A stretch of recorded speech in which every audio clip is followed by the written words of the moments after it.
Earlier today, the Washington Commanders got their first victory of the 2024 NFL season, beating the New York Giants at home by a final score of 21-18. Now, you might see that 21 number and think this team scored a touchdown of some sorts today, but that wasn't the case. 7 field goals for new kicker Austin Seibert, made all 7. So he was definitely today's MVP. We'll talk about him and everything that went on in this football game here in just a second. But first, spam those W's in the chat to celebrate this team's first victory of the 2024 campaign. I know it was a close one. I know it was too close to call at home against the New York Giants, but you know what? A win's a win. With the way this Commanders team is playing, there might not be too many of them this year. So let's celebrate this team's victories when they come, man. Spam those W's because you have that win. And right now, you're sitting pretty good in the NFC East. Still sitting in second place technically with the Eagles at 1-1. Dallas Cowboys lost today. They're sitting at 1-1. And then the Giants sitting at 0-2.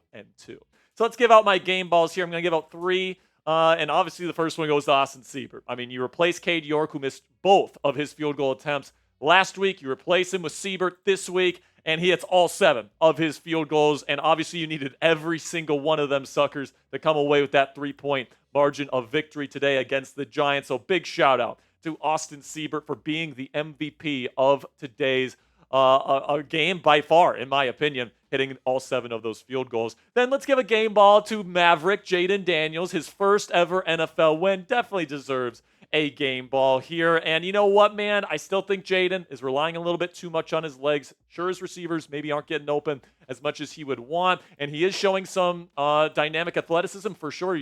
We've seen that the first 2 games. We know he has that in the bag. But he took some very scary hits. He's still not doing a good enough job giving himself up, allowing himself to not try to hit a home run every single play when he takes off running. He needs to learn to slide, needs to learn to protect himself. So there's definitely some things that Jayden still needs to clean up as we continue on in this 2024 campaign.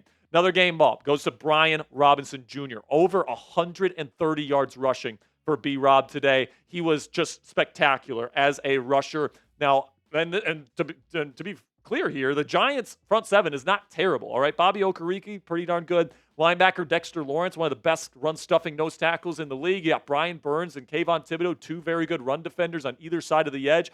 You know, this offensive line definitely did a better job this week creating run lanes for him. I thought B-Rob definitely showed why he is the number 1 pretty much option on offense for the Washington Commanders at this point in time. So big shout out to Brian Robinson Jr. for being the offensive MVP today. Now, coming up here, my week 2 takeaways for the Washington Commanders. And let me know down there in the comments section, by the way, while I'm talking about our friends at Game Time, let me know your MVP for this week's game. All right, so let me know. Was it Jayden Daniels? Was it Brian Robinson Jr.? Was it Austin Seibert? Let me know what you guys think and who your MVP was in this football game while I talk about our friends. And folks, we all know that experiencing a football game, especially live and in person, is unlike anything you can get from watching the game on your couch. And Game Time has a brand new feature on their app called Game Time Picks, which filters out the fluff to show you only incredible deals on great seats, so you don't have to waste time searching through thousands of tickets. Guys, all you have to do is you go to the Game Time app, find an event you want to go to, select the Game Time Picks button at the top of the screen, and then it automatically filters through their entire database of all the tickets they have in their database for that game, and they're going to find you the best prices, best seats available as well. So it's an absolutely fantastic tool. It uses advanced analytics and AI. It's absolutely fantastic stuff, man. And what goes along with this, guys, and what makes Game Time the best ticketing app out there, it's the only ticketing app I have on my phone, they get the lowest price guarantee on any ticket to any event. So when you use Game Time Picks, all the prices you see on there are the lowest price you're going to find anywhere on any ticketing app. So it's the only ticketing app you need on your phone. They also have all-in pricing, so you don't get slapped with crazy fees at checkout. I hate it when other ticketing apps do that. And then also you get flash deals. So if you're someone like me, like to procrastinate to get your tickets, you like to wait longer to get your tickets to get better deals, Game Time is for you because they drive down their already guaranteed low prices even further the longer you wait to the start of your event. So take the guesswork out of buying tickets with Game Time today. Download the Game Time app, create an account, and use code CHATSPORTS for $20 off your first purchase. Terms apply. Again, create an account and redeem code CHATSPORTS for $20 off. Download Game Time today. What time is it? Game time.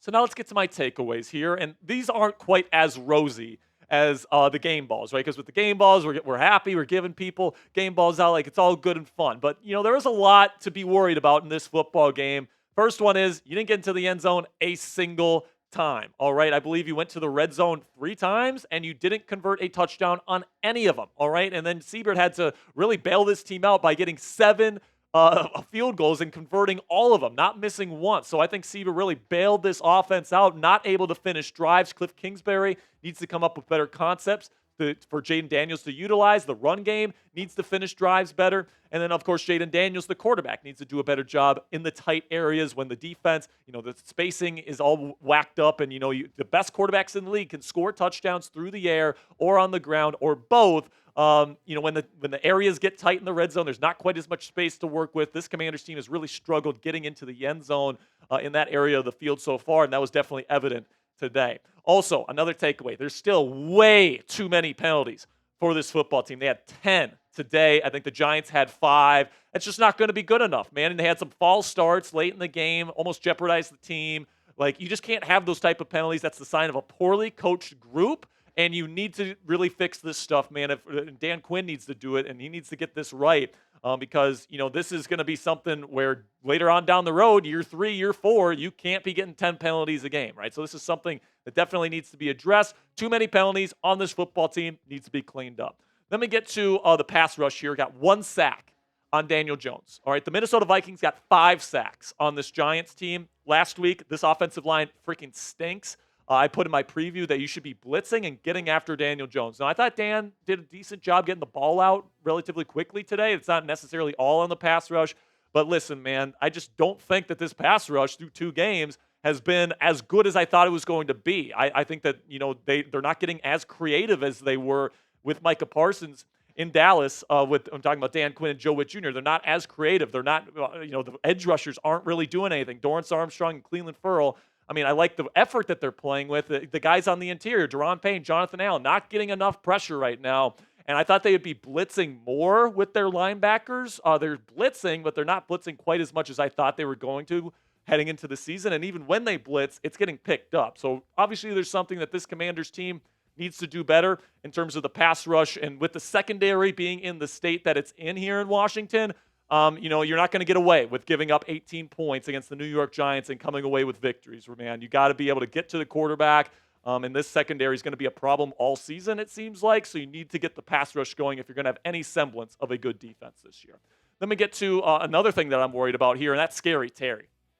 Second straight game in a row, just not very productive. I think he was the 4th. I think he had the 4th most yards today out of all the receivers on the team. And I think both Austin Eckler had more, Zach Ertz had more, and there was one other person that outgained him today. This is supposed to be your number 1 receiver. All right, this is the person that we've been talking about having a great connection with Jayden Daniels. They need to get this connection going, all right, especially if Terry wants to make a big, big sum in his next contract coming up here.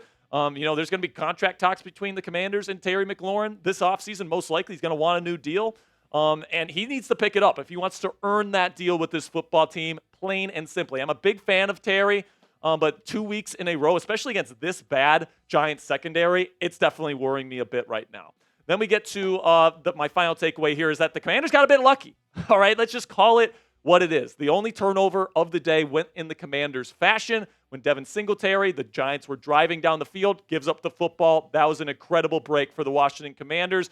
3 touchdowns were scored in this game, all by the New York Giants. And by the way, they tried 3 two-point conversions. All of them were not converted, right? So if you had the kicker, Graham Gano doesn't get hurt in the beginning of the game, they probably take the field goals there, the point afters, and it's 21-21, all right? And there's a lot of things here that could have gone the Commanders' way. And honestly, I do think the Commanders caught a break to be able to sneak out of this one against a terrible football team with just a 3-point win. So listen, I'm glad that the Commanders won. I'm glad that Jayden Daniels finally has that first win under his belt. I'm glad B-Rob looked good in the run game today. I'm glad that Austin Seibert looks like the real deal and the Commanders actually have a kicker. But, man, I detail everything here. This team still has a long way to go. And, you're not going to be playing teams like the New York Giants who are going to be drafting in the top 5 of next year's NFL draft every week, right? You're going to have to play better. The pass game needs to get going. The pass rush needs to get going.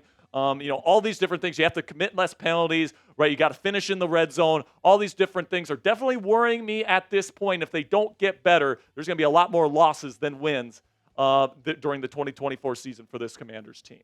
So the good news for the Commanders is no major injury news. Just like last week, nobody major got injured in this football game. So it's nice to know that the injury bug hasn't really bitten this team, at least not yet. In the season, Johnny Newton did play today, his first ever career game. So good on Johnny getting out there on the field. It wasn't a huge impact or anything like that, but nice to see him get on the field in this one. So let me know down there in the comments section. It's red pen time. Grade Washington's performance in week 2 versus the New York Giants. A, B, C, D, or F. I will give them probably a C-, man, if I'm being honest with you. I mean, that's about as low as I'll give this team for winning a game. Because, it's hard to give them a D or an F because they won the damn football game. But, there's a lot of things that went wrong on both sides of the ball here.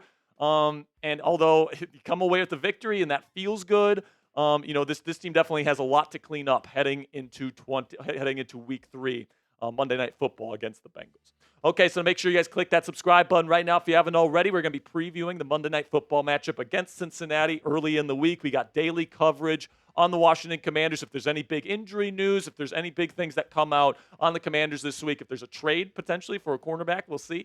We're going to have you guys covered with breaking news coverage, daily coverage here on the channel. We got a live show on Wednesday at 5 p.m. Eastern. So if you want in-depth Commanders coverage every single day, join the fastest growing Commanders channel here on YouTube by clicking that subscribe button right now.